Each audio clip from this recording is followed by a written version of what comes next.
This next-gen interview is brought to you by Lumosity. It is my great pleasure to chat with Phil Spencer, head of Microsoft Studios. Thank you so much for your time. Oh, thanks for being here. It's great. And really, thank you for your time, because I can imagine you're a little busy. It is a busy time. It is definitely a busy time. Playing a lot of games, reporting little changes we want to make as we final these things. It's also a very fun time. You start to see the end of years of work. Now, just for the sake of the audience, because yes, there's a lot of stuff out there. So you guys are still finishing the games, but in terms of, say, the hardware or the drivers that are in the hardware, are you pretty much sort of focused on what the final version of the system is?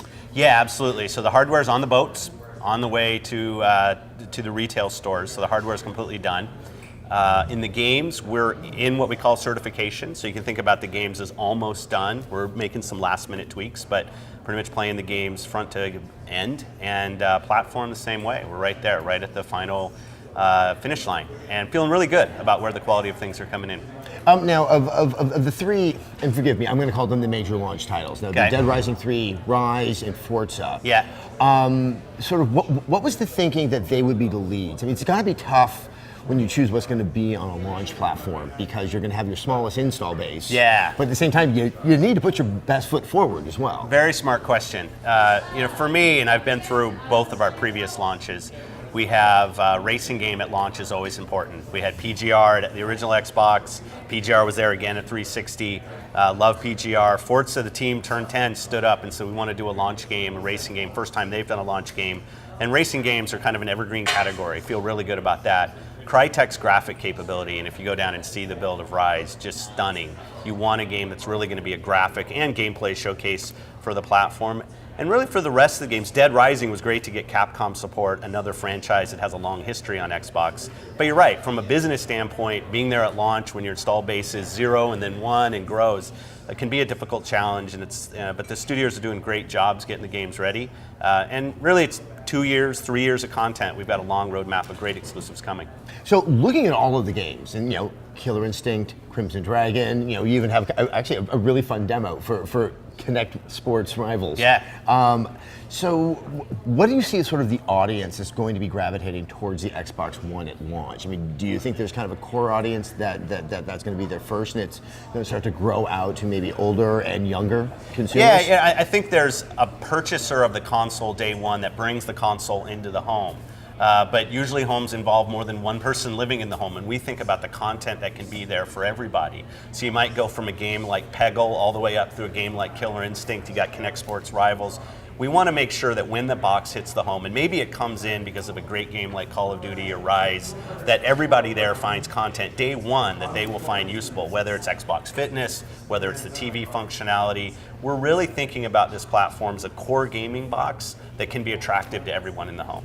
Now, obviously, that did cause you guys some trouble in the months past, where there was a lot of attention focused on the media capabilities, and Yeah. a lot of gamers who would probably be the initial purchaser felt that somehow Microsoft wasn't serving them. What have you done in the ensuing months? I mean, obviously, we're here at an event with a lot of games. Yeah. To try to just get back on track with that messaging that this is a gaming console first and foremost. I said something after E3 where it's not a sprint. This is a long run that we're on, and I knew the game lineup that we had. And it's not always true that every game that you hope hits launch, but we're sitting here with a lot of great games that will be there at launch.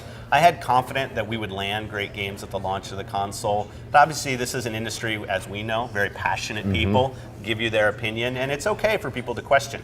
Right? It's okay for people to ask and make sure that they're investing a lot of money in these consoles, and they want to make sure that the content that they love is going to be there. And for us, it was just keep at it, make sure that we've got a quality bar for the games, and we've got a great lineup of content. Kinect, that's also been something of an issue, because people attribute the $500 price tag difference to the $400 for the PlayStation 4 as coming with that sensor. Sort of, if you could start to make a case for what you see, if not at launch with the Kinect, how that's really going to be integrated into any gamer's experience on Xbox One. What I'm seeing today is a majority of the games doing something as simple as using voice input. And you can say, is that enabled by Kinect? Well, for us, it obviously is. It's something that's really important. And putting a common tool in the hands of all the developers. So I don't have to think about, is a third of the install base, do they have Kinect and the rest of them don't? How do I deal with that? But make that a common base part of the platform has been really instrumental in getting the devs to support Kinect in many ways. Gesture shows up in a ton of the games, voice shows up in a ton of the games, and obviously you go to the extreme where games are exclusive to Kinect, like Kinect Sports Rivals, like Xbox Fitness, like Just Dance. You get some games that are really about playing just with the Kinect sensor, but you're finding a lot of games in that space, which I call the hybrid space, of games that use Kinect and controller. And I think it's just shown that when you put the tools in the hands of the creators, they'll come up with some really interesting games and uses of the technology. So what's an example? Because we have seen voice integration and some sort of, I would say minor gesturing controls in games that are fundamentally a controller-based game. But what kind of can you put out there as an example of where you can see the integration of Kinect as something that really does sort of enhance and doesn't just offer an alternate way to play a game? Well, I think Kinect Sports Rivals maybe is a good example, and there was some questions about controller support for Kinect Sports Rivals, but it'd be like playing Dance Central without, with a controller. It doesn't really make any sense. The experiences that we built, I would do much better at Dance Central if I could play with a controller, so I'll throw that out there. But D4, I think is a great game to look at when you think about Kinect.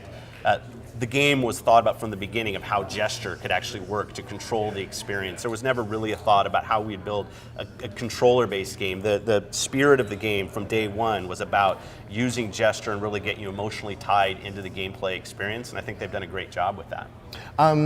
Like we've both said that this is a time where there seems to be heightened anxiety, not legitimately on the part of the people making the consoles and the games, but for those who are about to buy them. And there's a lot of stuff out there about what the actual resolution and the output of the games are. If you could sort of just go on the record and kind of set it straight. Sure. We as a first party, we're building games, and we have games that are at 1080p. We've got games at 900p. What we really focus on are, for the experience we're building, what's the right graphic capability, right frame rate capability for the game that we're trying to build, and put the control in the hands of the creator. You could have done something which I would have said would have been draconian and wrong, to go out and dictate that everybody must hit a certain frame rate, everybody must hit a certain resolution. I'll take Rise as an example. We looked at Rise at different resolutions with different graphic techniques, and we made the decision along with Crytek that 900p 30 frames a second, with the techniques that we could employ around lighting, around anti-aliasing and the animation, everything that we wanted to run, that was the right answer. I think it's the best looking launch game out there. It's an amazing looking title right now. And I think if people want to get hung up on the numbers, they can do that, but really what they should be looking at is they should be looking at what's on screen, put the controller in their hands, and play the game. If they really care about that, you can go play Forza, 1080p, 60 frames a second, beautiful game. But games should be defined by more than what their frame rate and resolution is. I think this is an industry about fun, and people should put the controller in their hand or gesture and play the games and decide what they like. I think that's the soul of what this industry is about. But you do understand, I think for in audience, when you see numbers and you see new system, there's just that natural tendency to want to see the highest number. I mean, is this any concern if this story keeps on going? It almost sounds like not so much Microsoft, but I think the entire industry has put such an onus on 60 frames a second and 1080p that anything that falls short of that might seem as a lesser product, at least on paper. So I think there are probably two parts of it. One, people really haven't played the games yet. So people, in absence of being able to go to their local stores, put the controller in their hand and play, they're going to focus on the data that they have available. And frame rate and resolution is clearly one of those things. So I think it's kind of natural that people focus on this. But if we go back many generations, I don't think we would define the best games in any console generation as the highest resolution, highest frame rate. There's something else about a game that's important other than just that. Like I said, we could have run Rise at 1080p. The game would have looked different. It would have looked, and we made a decision based on what we wanted to put in the game that 900p was the right resolution for that game, 30 frames a second, the right frame rate for the game, and what we put on screen I think is fantastic. And I think putting the tools in the hands of the creators, letting them make the decision. Clearly the box supports 1080p, 60 frames a second. We have games that can go and demonstrate that here at the show. People can go and look at and play. But you really want to put those decisions in the hands of the creators and let them decide where they want to spend their resources in the hardware. So there's quite a few Microsoft Game Studios games here. Of course, there's some from your partners in the third party. Yeah. And I think Dead Rising is also Yeah. being made over there at Capcom. What is Microsoft's intention going forward? We know of like the studio called Black Tusk. Yeah. In terms of really investing in some unique IPs that could help define what the Xbox One is. I think a lot of people felt that the 360 in those latter years really just kind of became the system that a lot of third parties gravitated towards. I mean, are you trying to make a new identity for Xbox? Yeah, something for me when I came to this role, and I love playing core games. I love new stories. For me, at some point, sequels can run out just in terms of my energy for them. So I love creating new things. And I look at over the next 2 or 3 years as a great time for us to continue to invest. So when I came in as the head of studios, one thing I wanted to do was make sure we doubled down our investment in core new IP. And I was proud to show a little glimpse of what Black Tusk was doing, but you can look at the work we're doing with Insomniac, the work we're doing with Remedy, games that aren't here, that will come. We've got other things that we've yet to announce because there are other shows and other places where we're going to want to stand on stage and say, hey, look at this new thing that we've signed and look at how we think this is coming together. So people should know there's a long road in front of us with a lot of new things coming, a lot of new core IP, but also Halo will be coming, things that are tried and true on our console. But the investment in new IP, the investment in core franchises is kind of critical to what I see my role as head of studios. Well, and for the game industry as a whole, I mean, I think there's a sense of anxiety that we see success from sequels, but there's also a hunger and kind of an anxiety that if we don't get new franchises out there, that we could see things trying to run themselves down. How do you maintain that sense of balance between what's reliable and what has to be innovative? Yeah, I think it's a good role for a first party, right? We're kind of an unnatural business, as you were talking about. We invest so big early at a console launch. We're going to invest in new IP day one with something like Rise. Like, that's a challenge, but we're going to go put it all over TV and we're going to talk about it. We're going to build the best game possible, but really over the life cycle. And I know people can talk about the tale of the 360 and ask, well, where were the big hits in the last couple of years? I'm making a commitment on Xbox One that we're committed to huge big franchises coming, both new and existing franchises, and even things like you brought up Killer Instinct, kind of reboots of things that have been beloved for years. Bring them back to this console generation. I think we even have some more of those things coming that'll be exciting to reboot some franchises that I think people will be excited about. Yeah, Killer Instinct, I have 30% less emails because you finally made the announcement. Me too. That game is coming out. Phil, one final question. Right now, I'm assuming you get the opportunity to play a lot of these games. When you go home at night, which one do you like to sit down with? Yes, I'm asking you, which is your favorite child? I guess I've talked a lot about it, but I have been playing Rise a ton, and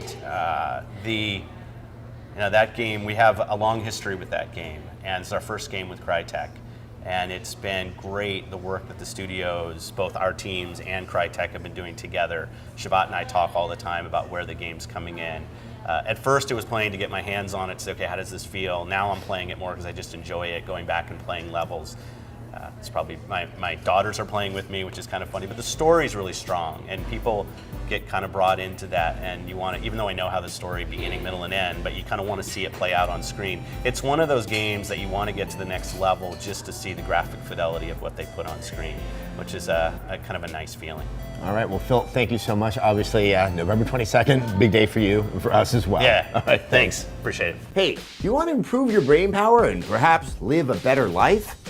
Then you should check out our sponsor, Lumosity. They make brain training easy with fun and games based on neuroscience. It's like a personal trainer for your brain that lets you build a customized program to enhance memory and attention.